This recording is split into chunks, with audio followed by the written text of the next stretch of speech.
Hello friends, எல்லோரும் சாப்பிட்டாச்சா? என்ன செய்கிறீங்க? இன்றைக்கு எங்களோட காலம்பு சாப்பாடும் மதிய சாப்பாடும் ஒரே நேரத்தில் தயாராகிட்டு என்னென்னு பார்த்துடலாமா? வாங்க ஒன்றுண்டா பார்க்கலாமா? இது பார்த்தீங்கன்னு சொன்னால் சோறு தான், வளமையாக வடிக்கிற சம்பாரிசி சோறு தான் வடிச்சிருக்கிறேன்.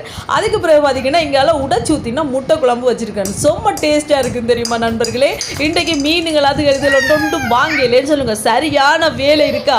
அதோட டக்குன்னு காலையிலேயே உடச்சூத்தினா முட்டை குழம்பு வச்சாச்சு. சமைக்காட்டிக்கு அது பெரிய கை முறிஞ்ச மாதிரி இருக்குது நண்பர்களே. அதால் தான்.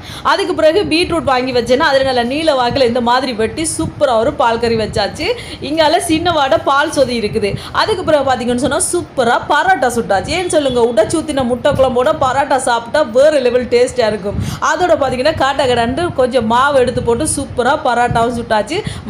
மத்தியானத்துக்கு வச்ச குழம்புலேயே கொஞ்சம் எடுத்து பரோட்டாவும் சாப்பிட வேண்டியதான். அதுக்கண்டு மினக்கட்டெல்லாம் ஒன்றும் வைக்கலாதாரு.